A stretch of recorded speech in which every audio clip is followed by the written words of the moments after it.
Bienvenue sur ce topo extrêmement mensonger qui était Histoire de la musique électronique.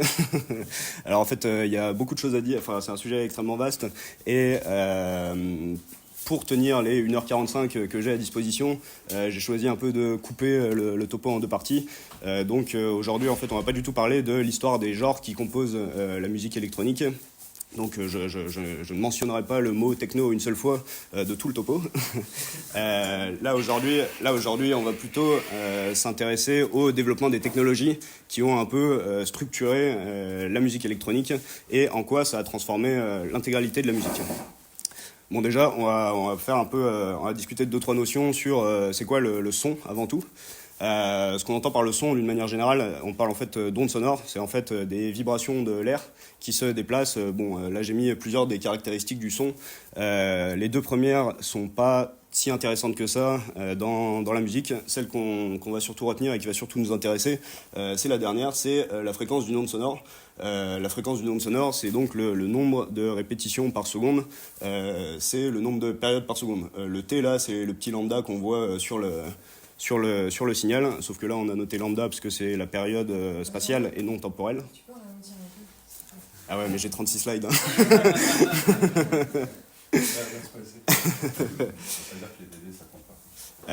Les dB ça va compter, mais ce qui va nous intéresser en premier lieu, c'est avant tout la fréquence, qui est exprimée en Hertz. Ça va nous intéresser en premier lieu parce que c'est ce qui va définir la hauteur d'une note. Les ondes sonores, en fait, il y a une très, très large gamme de fréquences. Nous, notre oreille, elle perçoit que de 20 Hz à 20 kHz. Bon, en théorie, hein, dans la pratique, si je passe un son à 20 kHz, personne ne l'entend ici. Hein, et peut-être même que si j'en passe un à 15 000 Hz, il y en a quelques-uns qui ne vont pas l'entendre. Pour imaginer un peu ça, voilà. Bon, voilà, j'ai mis 2-3... Voilà. Attends, on se croit chez l'Oréal. Je me suis arrêté à 2500 Hz pour des raisons que vous comprenez. Mais là, tout ce qu'on a lu, c'est un signal sinusoïdal, donc c'est l'espèce de signal là qu'on voit ici qui fait juste des boucles. C'est vraiment le son le plus pur. Et on va voir pourquoi, quand on fait de la musique, en fait, on ne cherche pas à avoir le son le plus pur, mais en fait, les sons qu'on fait, ils sont composés... Oh là. Voilà. Les sons des instruments qu'on utilise pour faire de la musique, en fait, ils sont beaucoup plus riches que des ondes sinusoïdales. Et on va pouvoir distinguer deux instruments entre eux, et donc deux sources sonores, grâce à leur timbre. Donc là, par exemple, pour imager, j'ai mis 2 fois la même note. Bon, on n'entend pas beaucoup. Vous avez entendu ? Oui. Super. Voilà. S'il y en a qui ont l'oreille absolue et qui me disent que c'est pas exactement un si, etc., vous me le direz à la fin. Mais voilà, là on a la même note et pourtant on n'entend pas exactement la même chose. Cette distinction, on l'a fait grâce à ce qu'on appelle le timbre d'une source sonore.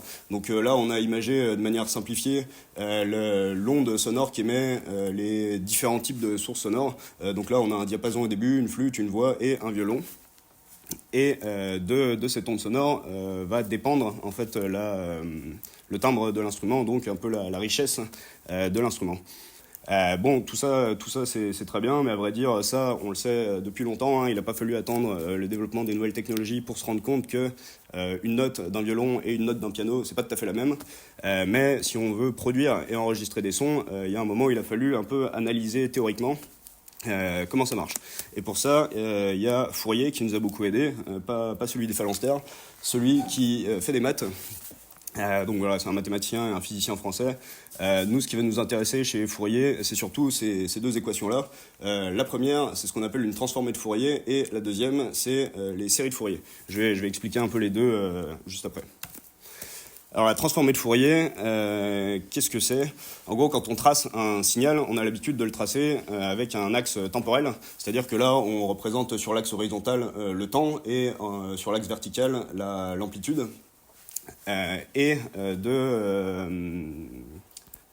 Du temps, en fait, on peut en déduire, comme on a vu, avec la petite formule sur la fréquence, la fréquence de ce signal. Mais on peut aussi tracer ça sous forme spectrale, et c'est ce qu'on fait quand on fait une transformée de Fourier. Donc on va passer de la forme temporel a la forme fréquentielle. Et donc sur la gauche, on a un signal temporel et sur la droite, le spectre du son. Et en fait, quand on va analyser des sons, c'est surtout le spectre qui va nous intéresser et qui va vraiment nous dire quelle est exactement la composition du son. Là, j'avais parlé du fait que... Ça a joué une note. Là, j'avais parlé du fait qu'une onde sinusoïdale, c'est le son le plus pur. Donc, il a une seule raie de fréquence à une seule fréquence. Une seule raie de fréquence et une seule fréquence. Mais les instruments, en fait, ils sont beaucoup plus complexes et beaucoup plus riches. Là, par exemple, sur le truc de droite, vous voyez, pareil, la même note jouée par deux instruments différents, en l'occurrence un piano et un trombone, et on voit que la répartition de l'énergie sur le domaine fréquentiel, enfin sur le spectre, elle est pas du tout la même. Et c'est ça qui va vraiment caractériser les instruments. Donc à partir de là, on sait vraiment analyser à fond la richesse d'un instrument et d'une note jouée. Alors le deuxième truc, c'est donc les séries de Fourier. Les séries de Fourier, ça découle en fait de cette transformée de Fourier-là. De cette transformée de Fourier-là, on voit que si on arrive à superposer plein de signaux sinusoïdaux, en fait, on va pouvoir superposer plein de raies de fréquences et de fait constituer un son beaucoup plus riche que seulement un signal sinusoïdal. Et ça, c'est ce que dit la série de Fourier. Ça dit que tout signaux périodique, il peut être décomposé en une somme de signaux sinusoïdaux.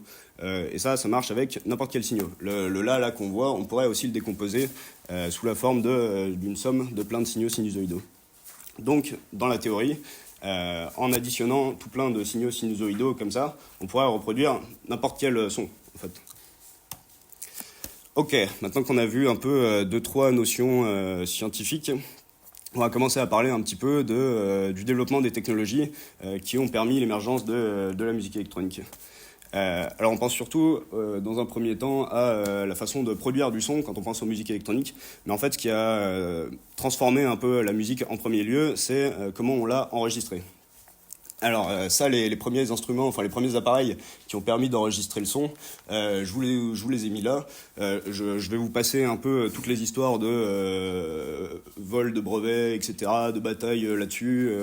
Il y en a à peu près à toutes les inventions, hein, parce que vous le savez, on adore la propriété privée.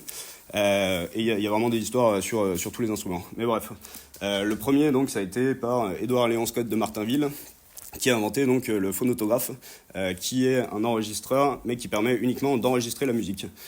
Son fonctionnement et le fonctionnement de tous les instruments, en fait, enfin tous les appareils qu'il y a ici, c'est globalement le même. En fait, on va transformer une vibration d'une pièce mécanique en un signal. En l'occurrence ici, il va y avoir une membrane ou une pièce métallique qui va vibrer, qui va faire vibrer une petite aiguille et qui va, elle, graver sur un support les vibrations qu'elle reçoit. Dans un premier temps, ça a été sur des cylindres, ce qui posait pas mal de problèmes, et surtout vis-à-vis de la reproduction de ces cylindres-là. La deuxième amélioration, c'est Thomas Edison, qui lui, en l'occurrence, a volé le brevet à quelqu'un d'autre, et c'est pas son premier coup d'essai, à vrai dire.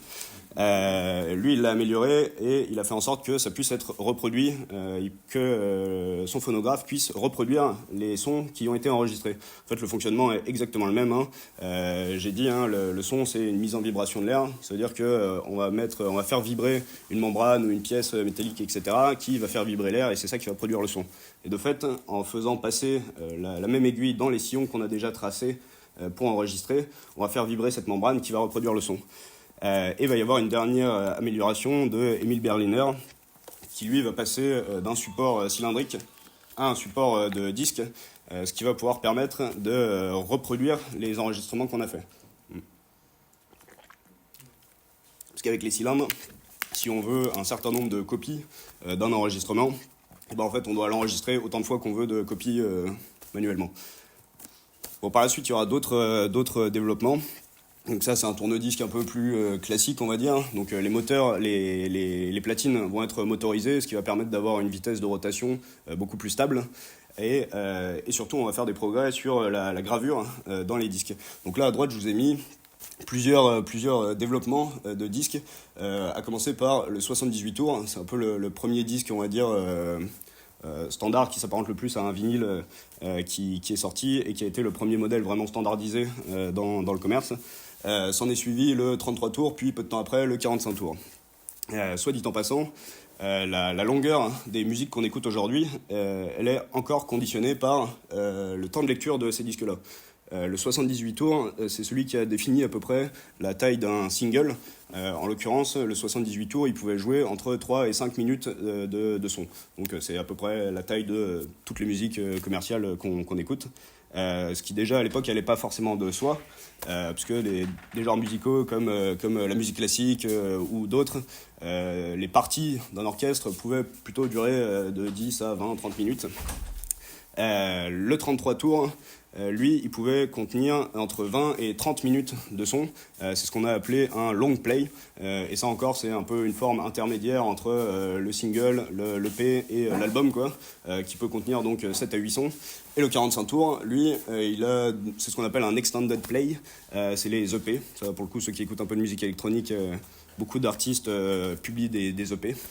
Donc voilà, ça a conditionné la longueur des musiques. Autre technique d'enregistrement qui a été moins répandue, on va dire, dans le grand public jusqu'à très tard, parce que c'était plus compliqué à mettre en place, c'est l'enregistrement magnétique. Alors le premier à avoir designé ça, c'est Valdemar Poulsen qui a développé le télégraphone. En gros, le principe, c'est qu'on va réussir à magnétiser un fil électrique. Et selon les variations de cette magnétisation, en fait, on va pouvoir reproduire le signal sonore. Ce télégraphone, il sera amélioré une trentaine d'années plus tard par Carl Steele, qui lui a donné le nom magnétophone, qui a eu des améliorations techniques, et il sera encore amélioré un an plus tard par...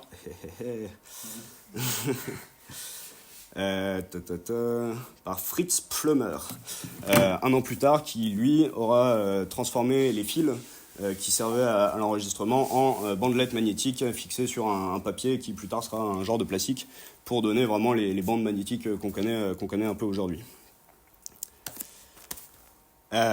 Autre procédé très très important dans l'histoire de la musique électronique, c'est sur la transmission de son.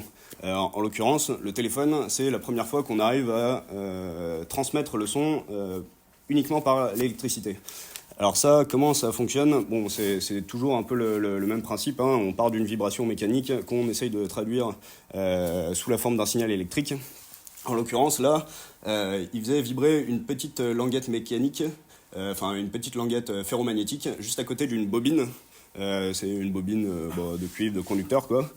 Et cette vibration, à proximité de cette bobine, ça va induire un courant dans cette bobine-là qu'on va pouvoir ensuite transformer et retransformer sous la forme d'un son, à peu près avec le même principe. Le problème, c'est que c'était complètement dégueulasse. Et pour qu'on ait un truc relativement potable, il a fallu attendre un an plus tard, encore Émile Berliner, ce brave Émile, qui lui a inventé le premier microphone, qui était un microphone à charbon.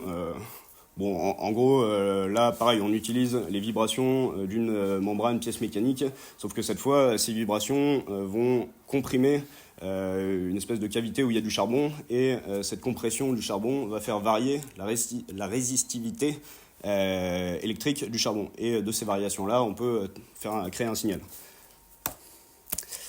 Alors tout ça, c'est formidable, mais il y avait quand même pas mal de problèmes avec l'enregistrement à cette époque-là.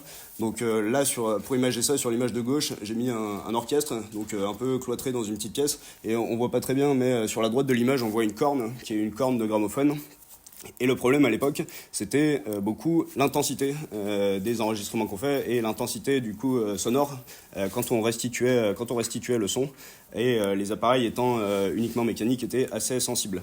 Là, par exemple, dans le cas d'un orchestre, on devait faire gaffe à où est-ce qu'on mettait les instruments vis-à-vis de la corne qui servait à enregistrer. Par exemple, si on met les percussions juste devant la corne, en fait, les percussions, ça produit un son assez puissant et ça fait sauter l'aiguille.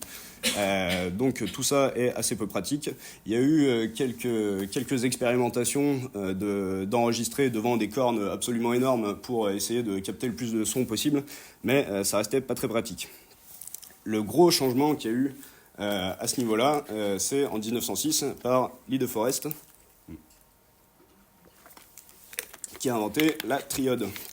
Alors la triode, c'est la le premier composant qui a permis d'amplifier un signal électrique. En fait, à l'époque, on savait générer des signaux électriques de différentes intensités, etc., mais on ne savait pas du tout le transformer et vraiment travailler directement sur un signal électrique. Et ça, on a pu le faire grâce à Lead Forest, qui a au passage marqué un peu le début de l'électronique, comme on la connaît aujourd'hui. Bon, retour un petit peu en arrière pour parler cette fois de la production vraiment de son, donc vraiment de la synthèse sonore. Le tout premier instrument qu'on appelle électroacoustique, parce que c'est toujours un mélange de vibrations mécaniques qu'on va traduire après sous la forme de signaux électriques. Mais il y a forcément à un moment donné une pièce mécanique qui va vibrer, d'où le électroacoustique. Donc le tout premier, c'est Elisha Gray, qui est en fait le vrai inventeur du téléphone. Bon, j'en ai pas parlé, hein, mais c'est notamment à lui que Bell il a chouré les brevets. Et d'ailleurs, ce télégraphe, il fonctionne exactement sur le même principe que le téléphone. C'est-à-dire que chaque note, ici, va être reliée à une pièce métallique de différentes longueurs, selon la fréquence qu'on veut jouer. Elle va mettre en vibration cette note, et ça va être capté par les petits électroaimants qui sont juste ici. Mais pareil, il n'y avait pas la triode encore, donc pareil, problème d'intensité du son. L'autre, qui lui pour le coup avait pas trop de problème d'intensité du son, c'était un problème d'intensité du son mais dans l'autre sens, c'est le télarmonium de Thaddeus Cahill. Elisha Gray, j'ai pas dit, mais c'est un ingénieur américain d'origine italienne. Thaddeus Cahill, lui, c'est un Canadien qui a développé le télarmonium. Alors lui, il fonctionne sur un principe un peu différent. C'est-à-dire que lui, il va utiliser des micros et des roues phoniques, c'est comme ça qu'il appelle. En gros, les roues phoniques, c'est des roues avec plusieurs crans. En faisant tourner ces crans-là, ça va générer un signal dans le micro, en les faisant tourner devant le micro, ça va générer un signal dans le micro, dont la fréquence dépendra du nombre de crans sur la roue. C'est pas mal, mais il y a quelques problèmes, à savoir que l'instrument, il devait être stocké dans une pièce de 18 mètres de long, et c'était extrêmement gros, et le tout était actionné par des moteurs extrêmement bruyants. Donc en fait, on n'écoutait pas la musique du télarmonium au même endroit où on jouait de ce télarmonium. Ce qui est, pas trop pratique. Et maintenant, on arrive au premier instrument réellement électronique, qui n'est pas le thérémine, mais qui est l'Audion piano de ce brave Lead Forest, toujours. J'ai mis le circuit électrique pour imaginer que là, pour le coup, à aucun moment, il y a une vibration mécanique dans la génération du son. Bon, il y en a forcément une pour le haut-parleur. Ça, pour le coup, encore aujourd'hui, on est toujours obligé, pour faire du son, de faire vibrer l'air. Donc, il y a forcément une vibration mécanique. Mais à la différence de tous les instruments jusqu'à maintenant, là, les trucs qu'on voit sur la gauche, là, en gros, c'est les notes, et chaque note va être en fait un bouton on-off. Là, quand on va appuyer sur une note, ça va actionner le connecteur, là, et selon la position dans le transformateur, c'est un transformateur après, ça va déterminer la hauteur de la note. Bon, l'Audion piano, il aura pas... sera pas très utilisé, il n'aura pas un grand succès. Faut dire qu'il sort dans une période qui n'est pas forcément très propice à la musique. Encore que. Les autres instruments qui ont un peu marqué et que même on a un peu retenu comme étant les premiers instruments électroniques de l'histoire, c'est le thérémine à gauche et les ondes Martenot à droite. Alors le thérémine, qui ont été développés par Lev Sergeevich Termen, il a été développé en 1920. Et pour la petite histoire même, il a été Léon Thérémine, je vais l'appeler en français pour éviter de charcuter encore plus son nom. Léon Thérémine a présenté même son thérémine devant Lénine en 1922, qui a été assez conquis par l'instrument, et qui l'ont envoyé un peu partout dans le monde présenter son instrument et au passage faire un petit peu de propagande, mais ça n'a pas trop marché parce qu'au final il est allé aux États-Unis et il y est resté une dizaine d'années avant de revenir et de finir dans un camp sous Staline. Les ondes Martenot, et je vais parler un peu du fonctionnement des deux instruments après parce que c'est à peu près le même fonctionnement. Les ondes Martenot, elles ont été développées par un Français qui s'appelle Maurice Martenot, qui était, pareil, un ingénieur pendant la guerre, qui travaillait un peu sur les ondes radio principalement. Les ondes Martenot, pour le coup, elles ont eu pas mal de succès. Bon, comme le thérémine, il a eu un petit succès au début par son côté un peu bizarrerie, mais il va revenir surtout pas mal d'années plus tard et être pas mal utilisé dans pas mal de compositions de musique pop, de pop ou d'autres, rock, etc. Les ondes Martenot, pour le coup, elles ont eu, l'instrument a eu un succès beaucoup plus important, et ce, dès le début. On l'a retrouvé dans pas mal de pièces, de compositions de musique classique, etc. Sur le fonctionnement de ces deux instruments, en fait, c'est à peu près le même que le schéma qu'on voit ici. En gros, ce qu'on va essayer de faire, c'est générer un signal et faire varier la fréquence de ce signal pour créer des tonalités différentes. Et ça, il y a plusieurs manières de le faire. Une des manières, c'est de faire un filtre. Donc un filtre, ça va couper les fréquences à une fréquence souhaitée. Donc quand on regarde le spectre qu'on a vu tout à l'heure, hein, en gros, ça va... Voilà, par exemple, si on veut un filtre, on peut mettre un filtre à 500 Hz quand on regarde le spectre du piano, et ça va dégager toutes les bandes de fréquences, à part celle à 440. Et en faisant varier donc la hauteur de ce filtre, on peut changer la richesse de la note ou même la fréquence de la note en elle-même. Et pour changer cette fréquence et donc la hauteur de la note, ça va être à peu près le même principe dans les deux cas, mais pas tout à fait utilisé de la même manière. Dans le cas du thérémine, en gros, j'ai dit que la fréquence, elle pouvait être contrôlée un peu avec la valeur du condensateur qu'on voit là, c'est le petit 3. Thermen, lui, ce qu'il a fait, c'est qu'il a connecté son condensateur à une espèce de grande antenne, et cette antenne va changer sa capacité selon la proximité qu'on a avec notre main, ce qui va faire varier la fréquence du filtre en fait. Donc en gros, juste avec le passage du corps, on va pouvoir faire varier la hauteur de la note, mais en ne pouvant jouer qu'une seule note à la fois. Et l'autre sur le côté, c'est pour le volume. Le principe est un peu le même, mais pas tout à fait, mais on va pas en parler. Sur les ondes Martenot, pareil, même principe, mais en y incorporant un piano un peu plus classique. Et lui, sa particularité, c'est, on la voit pas très bien, mais il y a une espèce de bande qui traverse un peu le piano. Et à cette bande est accroché un genre de bague qu'on va pouvoir faire défiler le long de la bande. Et ça va faire à peu près le même effet que quand on rapproche notre main de l'antenne du thérémine. Bon, sur les autres instruments, on va peut-être les passer un peu rapidement, parce que c'est globalement un peu toujours la reprise des mêmes principes électroniques. Voilà, là pour la petite soirée, il y a le Trottonium de Friedrich Trautwein, qui lui a pas eu un énorme succès. Désolé pour les camarades germaniques. Qui lui a pas eu un succès démesuré, mais qui a quand même eu le mérite d'exister, quoi, tout simplement. Ça, c'est un instrument, là. Celui de gauche, ouais. Déjà, il faut savoir que les deux instruments-là, ils arrivent après, et le thérémine et les ondes Martenot, mais c'est pas des instruments électroniques, c'est des instruments électroacoustiques, comme ceux que j'ai présentés au début, le télégraphe musical et le télarmonium. D'ailleurs, l'orgamon, il fonctionne exactement sur le même principe que le télarmonium, donc c'est des roues phoniques aussi. Et le trottonium, lui, il fonctionne grâce à des cordes. L'orgamon, lui, pour le coup, il a eu un peu plus de succès, même beaucoup plus de succès si on le compare au trottonium. De base, il avait été inventé pour remplacer les orgues dans les églises qui avaient moins de budget. Pour des raisons que j'ai peut-être pas besoin d'expliquer, un orgue c'est quand même assez balèze et cher. Et au final, ça a été utilisé dans un paquet de musique populaire. Il y a eu plein d'autres séries de l'orgue Hammond et qui seront utilisées dans un tas de musique. Alors, on parlait un peu du vocodeur tout à l'heure. Bon, là, j'ai mis, il y en aura d'autres à présenter des instruments, mais j'ai essayé de sélectionner un peu 2-3 qui sont intéressants ou qui ont marqué l'histoire de la musique. Le vocodeur, lui, il a été créé par Homer Dudley dans les laboratoires Bell, donc les mêmes laboratoires que le téléphone, même la diode beaucoup plus tard, et plein d'autres inventions. Le vocodeur, lui, il n'avait pas du tout vocation à être utilisé dans la musique de base. C'était un système qui permettait d'encoder la voix pour pouvoir la transmettre plus facilement, et après donc on devait la décoder pour restituer une voix à peu près normale.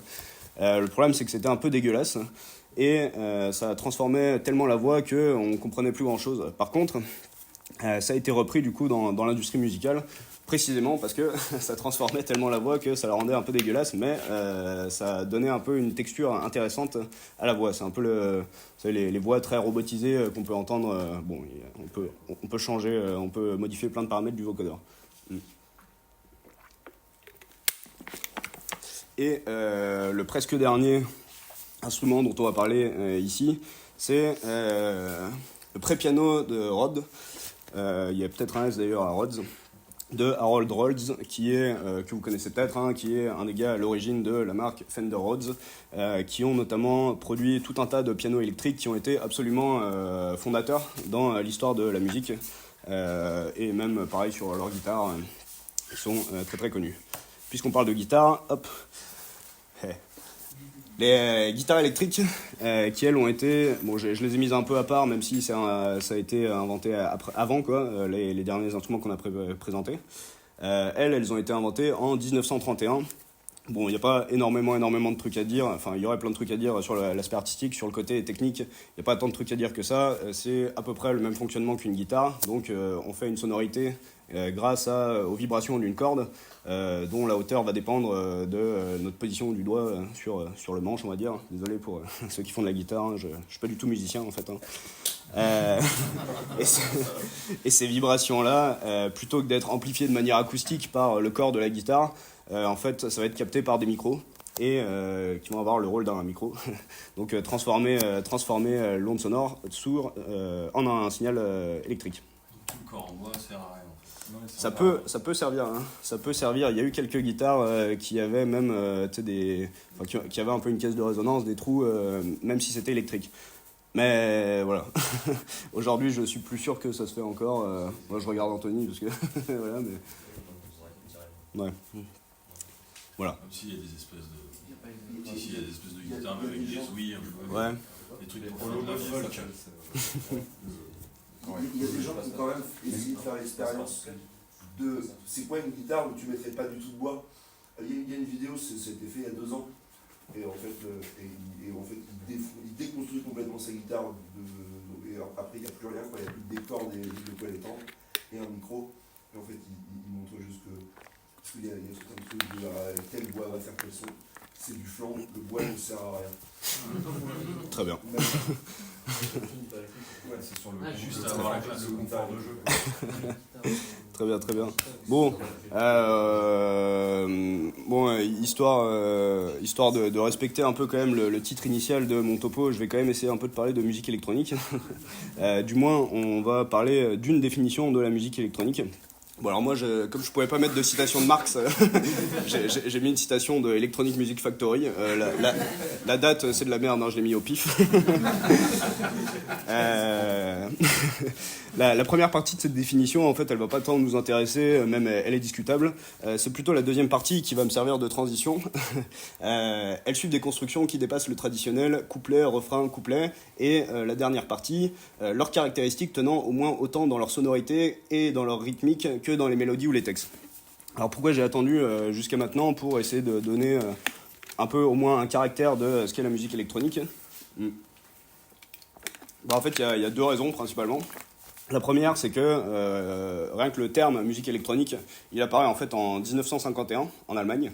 Et la deuxième, c'est que même s'il y avait déjà un peu tous les instruments qu'on vient de voir, dont certains avaient eu quand même un modeste succès, hein, c'est des instruments qui sont à l'époque assez complexes et de fait extrêmement chers, mais même s'il y a tout ça, l'essentiel de l'utilisation de ces instruments, ils étaient utilisés en fait par des compositeurs de musique classique.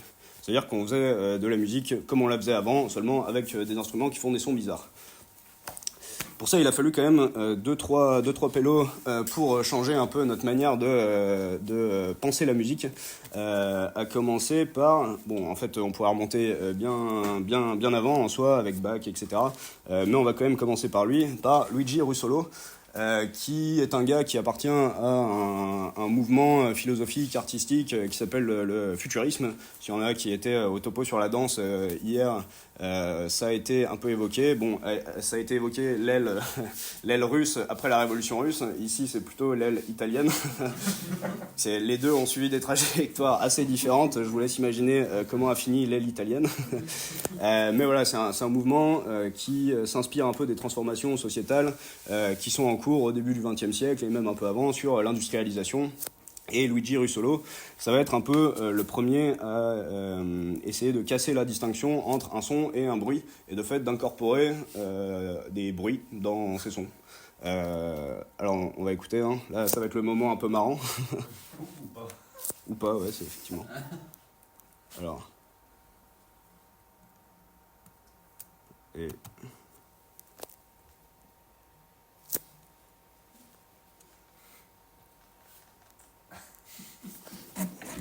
Oui, la petite enceinte. Bah non, mais normalement, il y a.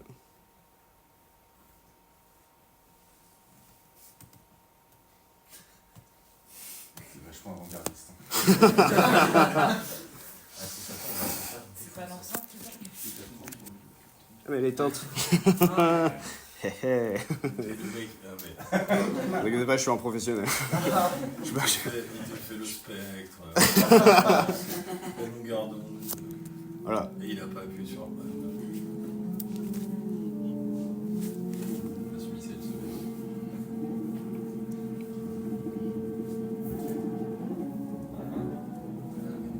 C'est faux là. Je m'imagine sur les chantiers, c'est merveilleux. Bah, il y a un peu de ça. Donc voilà, bah. C'est normal que t'aies envie d'écraser la classe ouvrière.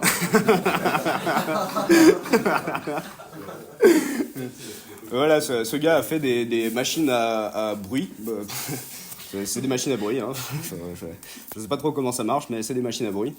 Bon voilà, donc ça a été un peu parmi les premiers à essayer de casser les standards, on va dire, traditionnels de musique. On suivi, bon, Edgar Varèse, ce brave Varèse, il y aurait plein de trucs à dire, mais on va le passer. Un autre qui a un peu marqué, c'est John Cage. Lui, c'est un Américain qui a été un peu à l'origine d'encore un autre mouvement philosophique, artistique, mais cette fois beaucoup plus babos, qu'on a appelé Fluxus. Bon, Fluxus. Fluxus, mais qui est apparu beaucoup plus tard, auquel a appartenu notamment Yoko Ono, qui pareil ont fait tout un tas de travaux sur la musique, mais dont on va pas parler dans ce topo. Alors lui, ça a été parmi les premiers à utiliser uniquement des instruments électroniques, ou du moins, là dans tous ceux qu'on va voir, c'est pas toujours des instruments électroniques que des outils électroniques, en fait, hein, des générateurs de signaux, etc., des trucs assez complexes qui sont pas du tout accessibles au grand public. Hein. Et on va voir. C'est...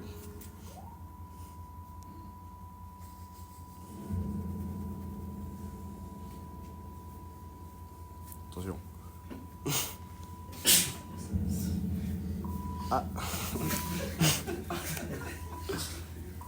Voilà. Voilà, c'est mieux quand même. Hein. Ah ouais. Il y a un sens du rythme en plus là. Yoko Ono, il est passé de John Lennon à ça. Bah en fait même c'était un peu en parallèle quoi, mais bon là franchement je suis pas ultra renseigné sur le mouvement Fluxus. Voilà. globalement sur les développements technologiques et même un peu la popularisation, dans ce topo il s'arrête vers les années 60-70, et le mouvement Fluxus c'est vraiment ses débuts ces années-là. Bon, les deux pierres qu'on voit ici, c'est probablement parmi ceux qui ont le plus marqué ce qu'on considère aujourd'hui comme étant la musique électronique, parce que c'est un peu les deux pères spirituels, on va dire, de ce qu'on appelait la musique concrète.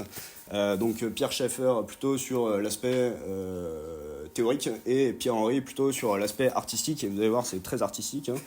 Hein. Pierre Schaeffer, lui, c'était un ingénieur français. Pierre Henry, c'était un compositeur de je sais plus quelle nationalité, il m'excusera parce qu'il est mort, mais voilà, ça a été un peu les premiers à essayer dans la continuité de ce qu'on a vu, mais eux, la musique concrète, elle s'attachait à, plutôt que de partir de l'imagination pour essayer de penser une composition et après écrire sur un papier ses partitions, etc. Eux, dans la musique concrète, ils vont plutôt essayer de partir des bruits, des sons, et avec ces sons-là, à partir de ces sons-là, les arranger entre eux pour essayer de composer un truc quoi.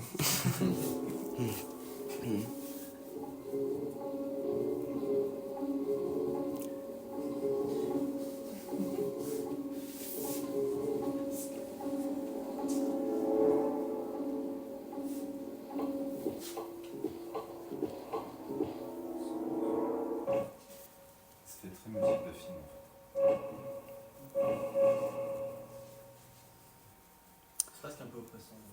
Ouais, un peu. Mais celle-là, Mais ça marche bien. celle-là a quand même une certaine harmonie, quoi. Là.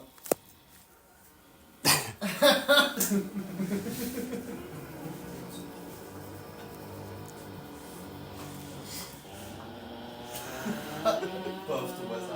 Le dimanche matin. Ça fait pas porte. Chaque seconde. La porte qui se ferme. Oui, là. Porte en chaîne. Voilà. Voilà. Non, mais le truc rigolo avec Pierre-Henri, c'est qu'en fait il était très connu dans le monde de la musique savante. Bah ouais. Non, mais le truc rigolo, c'est qu'il a sorti un album avec le compositeur de Serge Gainsbourg, et qui est un album de musique un peu classique, pour le coup, classique plutôt plus standard, quoi, on va dire, avec quand même quelques passages un peu chelous, qui sera évidemment son plus grand succès commercial, évidemment. Mais lui, il va qualifier cet album avec le compositeur de Serge Gainsbourg comme une anecdote marrante, et il va dire non, mon vrai chef-d'œuvre, c'est ce qu'on vient d'entendre. Voilà, donc là, on vient d'entendre le vrai chef-d'œuvre. Donc voilà un peu pour la musique concrète. Le dernier gars dont on va parler, encore en allemand, c'est Karl-Heinz Stockhausen, qui, lui, est à l'origine de la musique électronique. Enfin, la première fois qu'on a employé le terme musique électronique, c'était surtout via Stockhausen, donc en 1951 à Cologne. Lui, c'est un peu la continuité de John Cage, mais en poussant un peu le truc. Bon, je vais vous épargner toute la théorie qu'il a développée sur les arrangements monophoniques, etc., etc. On va juste se mettre un...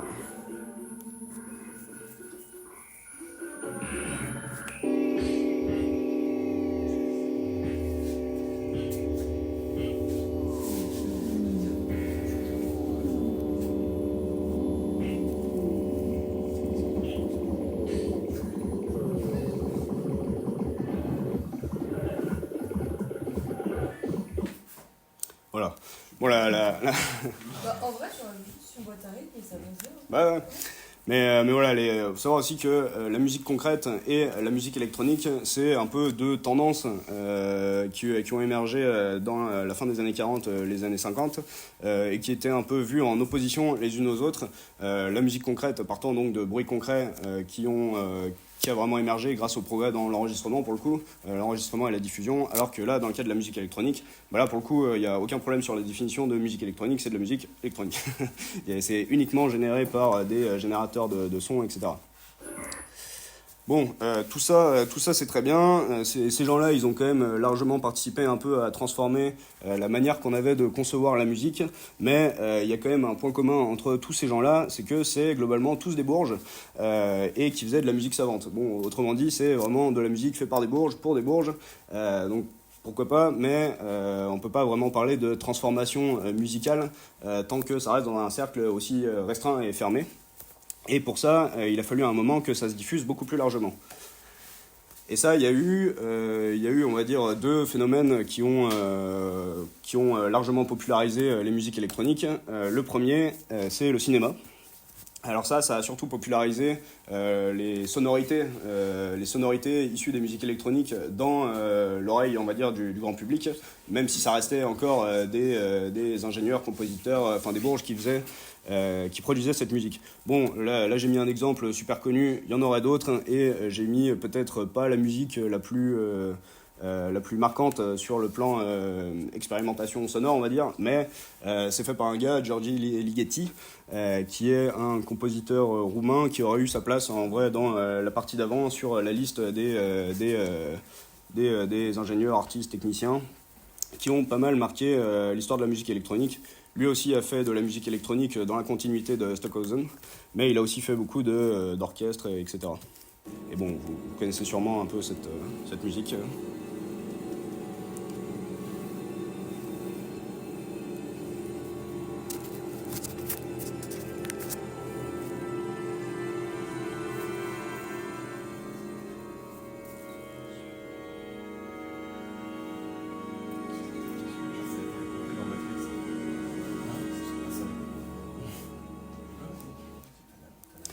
Donc voilà, le cinéma, et même quand il n'y a pas directement des sonorités électroniques, le cinéma a permis quand même de populariser une certaine conception de la musique, étant donné que le truc principal dans un film, c'est plutôt le visuel. En fait, ça laisse beaucoup plus de marge au niveau de l'expérimentation et au niveau des sons, notamment pour créer des ambiances en tout genre.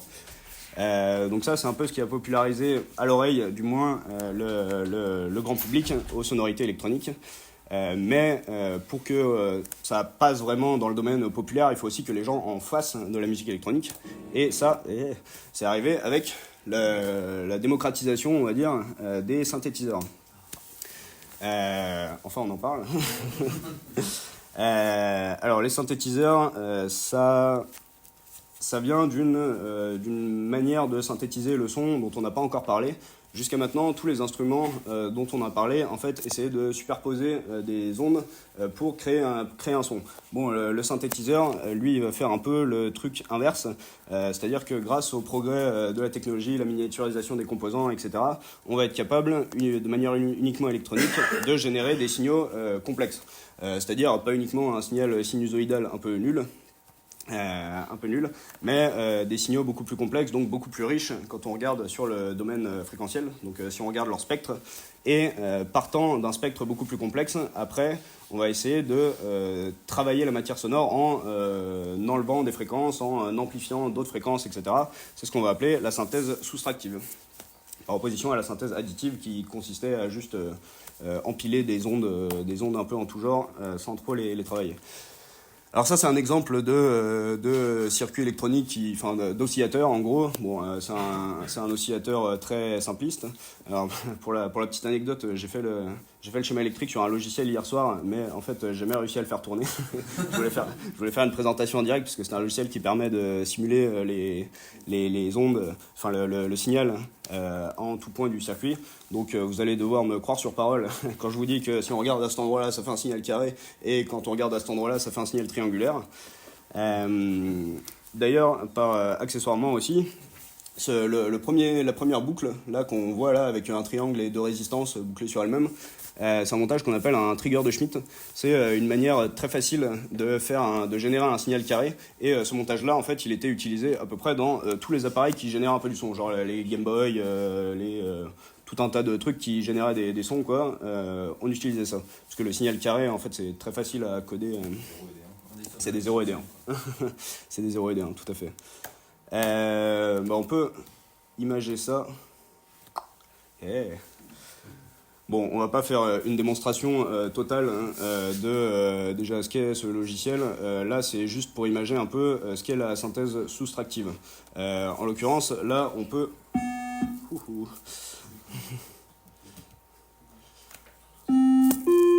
Donc là, comme on disait, on part d'un signal déjà bien plus complexe que seulement une sinusoïde. Par exemple, si on part d'une sinusoïde, là, ça va imager un peu ce qu'on disait, que c'est un signal dit parfait, même si dans la théorie, c'est jamais parfait, hein, t'as jamais qu'une seule fréquence, hein, ça c'est seulement dans la théorie.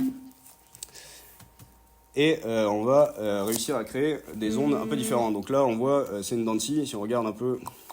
Donc là, à gauche, on a le signal temporel, et à droite, le signal fréquentiel.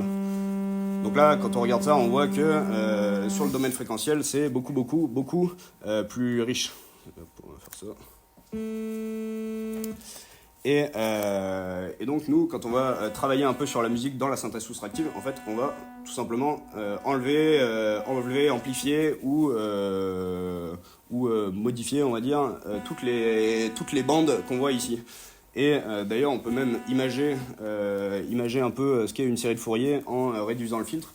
Donc comme je disais, si on coupe toutes les fréquences à part la toute première, la fréquence fondamentale, théoriquement, on a un sinusoïde. Et d'ailleurs, quand on regarde un peu l'onde temporelle, en fait, on voit que plus on coupe les fréquences, plus on s'approche d'un signal sinusoïdal. Bon, après, il y aurait plein de... Il y aurait plein de tests à faire, hein, juste essayer d'imager un petit peu ça. Donc ça, c'est un filtre, et ça, c'est un des paramètres du filtre.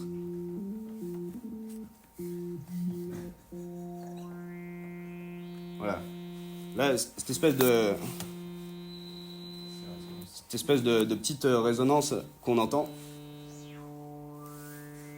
Bah, rien que ce paramètre-là, ce paramètre de résonance est à l'origine d'une famille presque entière de musique, enfin plutôt de sonorités qu'on a appelées les sonorités acides.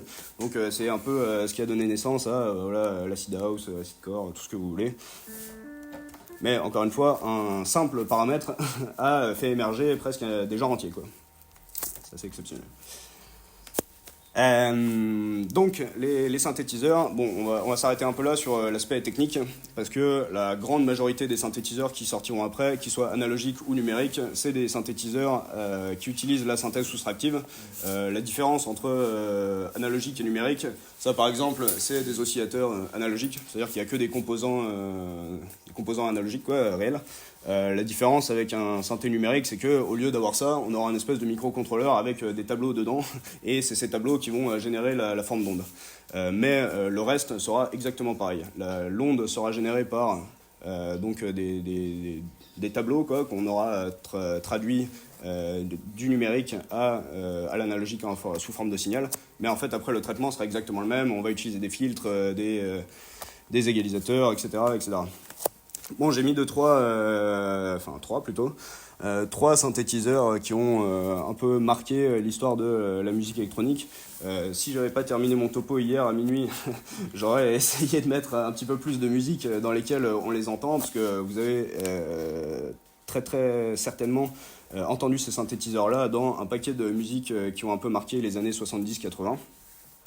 Donc voilà, hein, bon, je peux vous les présenter. Le Roland Jupiter 8 et le Korg MS-20, c'est deux synthés analogiques.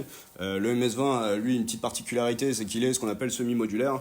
C'est le même principe que ce qu'on voit ici. Donc vous voyez, au lieu d'avoir tout sur la façade avant, tous les paramètres sur la façade avant, tout est déjà câblé à l'intérieur. Alors que dans le cas d'un modulaire ou semi-modulaire, en fait, il faut câbler un peu les trucs soi-même. Là, par exemple, c'est mon oscillateur que j'ai envoyé dans le mix, que lui-même, après, j'ai mis dans le filtre, que j'ai mis après dans l'oscilloscope et l'analyseur de spectre. Donc on se fait son petit chemin comme ça, ce qui permet beaucoup plus de polyvalence que quand tout est déjà câblé. C'est encore utilisé aujourd'hui, hein. Même les synthétiseurs ont un peu commencé avec des synthétiseurs modulaires, mais par souci technique en fait. Et aujourd'hui c'est encore utilisé. J'en parle de manière un peu à part du DX7, le Yamaha DX7, parce que lui il utilise pour le coup un type de synthèse différente, que je vais pas détailler à fond non plus ici. Mais en gros, lui, c'est un synthé numérique qui utilise une modulation qu'on appelle modulation en fréquence. C'est la FM. Et la FM, elle consiste à ajouter à notre signal une onde porteuse qui, en fait, va décaler la fréquence vers des fréquences beaucoup plus élevées. Et on va la rapatrier sur des fréquences plus audibles, quoi, après. Ce qui va générer des sonorités très particulières. Mais ça, c'est uniquement la manière de générer l'onde en premier lieu. Et la suite, c'est la même chose, hein. On a des filtres, des égalisateurs, des effets, etc. Mais voilà, ça, c'est trois synthés qui ont vraiment marqué l'histoire de la musique. Là, comme ça, j'aurais pas d'exemple de musique dans lesquelles ont été utilisés le Yamaha DX7 et le Roland Jupiter 8. Le Korg MS-20, vous pouvez l'écouter dans un paquet de sons de Daft Punk et notamment dans Daft Punk, qui est... ça c'est par attrait personnel, j'avoue. Alors, les synthétiseurs, ils ont permis de rendre accessible la manière de créer un son. Ce qui a déjà changé pas mal de trucs, parce qu'avec un synthétiseur, on a de telles possibilités sur la transformation du son et la transformation de la matière sonore, que même sans savoir vraiment jouer d'un instrument, enfin du piano en l'occurrence, on peut quand même arriver à faire des trucs intéressants. Bon, ça reste mieux de savoir jouer d'un piano, mais ça ouvre quand même énormément de possibilités, et surtout, le prix et les disponibilités de ces synthétiseurs-là ont permis de les diffuser beaucoup plus largement. Le deuxième truc qui a vraiment changé les choses, c'est ce qu'on appelle les sampleurs, ou enregistreurs, je sais pas, je me risquerai pas à traduire. Le tout premier, qu'on considère comme étant le premier sampler, même si c'est un peu particulier, c'est ce qu'on appelle le mélotron. Alors lui, ça ressemble à un piano classique, mais en fait, chacune des notes est reliée à une bande magnétique qui a, elle, enregistré un son. Donc en fait, quand on appuie sur les notes, on va jouer la bande magnétique qu'il y a derrière, qui dure je sais plus combien de secondes, quoi, mais c'est assez court. Et ce qui va permettre de pouvoir arranger des sons de manière différente sans que ce soit très très poussé. Les premiers sampleurs qui ont vraiment explosé et qui ont vraiment offert des possibilités assez ouf, c'est avec l'arrivée vraiment du numérique. En l'occurrence, un des premiers, c'est ça, c'est les Akai MPC 60. Les MPC, c'est une série de sampleurs qui sont encore, enfin qui existent encore. Hein. Aujourd'hui, je ne sais pas combien on en est. Mais là, c'est des systèmes qui permettent vraiment de sélectionner des sons et de les arranger de manière temporelle avec une liberté assez immense. Bon, pour imaginer ça de manière plus simple, et parce que c'est un peu la continuité, je vais parler de Ableton. Bon, c'est pareil, en gros, c'est un sampler, mais un logiciel, en gros, sous la forme de logiciel. Ableton, en l'occurrence, c'est probablement le plus connu et très certainement, pour le coup, le plus complet et le plus puissant de tous les logiciels qu'on appelle DAO, donc pour Digital Audio Workshop. Hein ? T'es payé pour dire ça. Non, même pas. J'aurais aimé faire quelques démonstrations avec Ableton, mais il s'avère que mon crack ne marchait plus. mais voilà, donc on va se contenter de cette image sur laquelle on voit pas grand-chose. Cela dit, si quelqu'un bosse chez Ableton, je peux vraiment surenchérir sur le bien que je pense d'Ableton. Voilà, donc pour imaginer un peu la facilité entre guillemets, parce que bon, Ableton c'est pas si facile d'accès, mais ça ouvre des possibilités assez énormes. Pour imaginer un peu tout ça au niveau des samplers, en fait on passe de pour construire une musique d'avoir une obligation préalable de connaître un peu la théorie musicale, de connaître un peu le solfège, etc. Et de savoir jouer des instruments, ce qui est quand même un petit détail. Avec l'arrivée des samplers, et tout particulièrement des samplers sur ordinateur, parce que là, en fait, avec un ordinateur, on peut égaler, entre guillemets, hein, voilà, c'est pas tout à fait comparable, mais on peut égaler un orchestre, on peut égaler un groupe de 20 musiciens, etc. En termes de possibilités, pas en termes de qualité forcément. Même surtout pas en termes de qualité. Et la différence, c'est que maintenant, on a juste besoin de cliquer pour poser des percussions, poser des notes de guitare, et une fois qu'on a cette possibilité-là de jouer absolument tous les instruments à la hauteur qu'on veut, en fait, tout est numérisé. De fait, il n'y a plus besoin d'être un énorme expert, par exemple, de la batterie pour placer des patterns de percussion à des endroits intéressants. Bon, on peut trouver des trucs comme ça sur Internet, hein, c'est toujours mieux, évidemment, si on est vraiment musicien. Mais ça ouvre la voie à une popularisation, on va dire, de la création musicale. Et de fait, toutes les expérimentations cheloues qu'on a entendues chez tous les bourges qu'on a vues jusqu'à maintenant, en fait, aujourd'hui, ces expérimentations cheloues-là, on les retrouve un peu partout. Et n'importe qui avec quand même un peu d'investissement, peut sortir une musique au bout d'un an de pratique de musique électronique sur les ordinateurs, qui sera sûrement pas terrible, mais cette diversité, on va dire, a permis un peu, d'une certaine manière, de casser un peu la frontière qu'il y avait entre les musiques savantes et les musiques populaires. Bon, il y a toujours cette distinction entre musique savante et musique populaire, peut-être un peu moins dans la musique électronique, enfin dans les musiques électroniques, que dans d'autres genres musicaux qui, eux, pour le coup, utilisent vraiment des instruments et où il y a plus cet aspect virtuose nécessaire dans ces musiques-là. Mais ça a permis vraiment, par la popularisation, de casser un peu ce truc-là. Et pour finir, donc là on a déjà fait des gros bonds en avant hein, en termes de chronologie. Et pour finir, voilà, j'ai pas eu le temps de m'y pencher vraiment très sérieusement, mais je pouvais pas ne pas en parler sur comment la technologie révolutionne un peu la musique. En l'occurrence, voilà, j'ai fait ces deux trucs-là hier soir, ça m'a pris à peu près 30 secondes. Bon, je sais plus lequel est lequel. Voilà.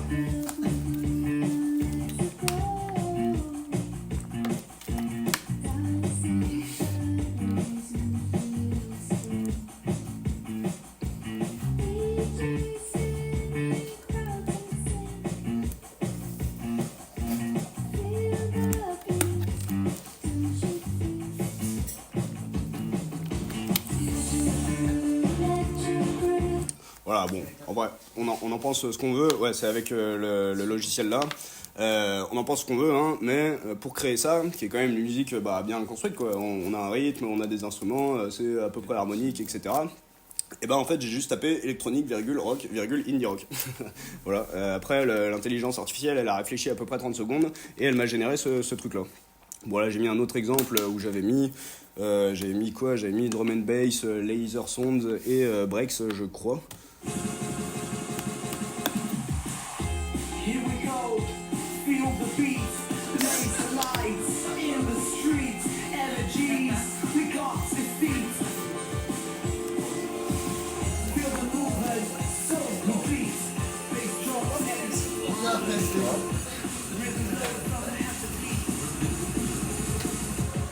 C'est pas comment on doit faire.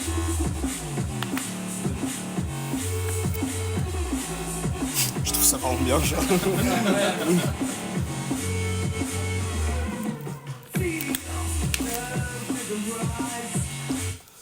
voilà. Très franchement, bon, ça fait longtemps que je fais plus de musique, mais j'ai fait de la musique pendant 3 ans, j'ai presque jamais fait des trucs aussi qualitatifs. Bon, j'exagère peut-être un peu, mais c'est quand même assez hallucinant de se dire qu'avec 3 pauvres mots inscrits dans une barre de recherche, quoi, on arrive à créer des trucs qui sont, très franchement, qui sont des trucs aussi bien que la moyenne, en fait. Le terme créé qui est discuté. Hein ? C'est le terme de créer qui... Ouais. Certes, produire, on va dire. Produire, reproduire.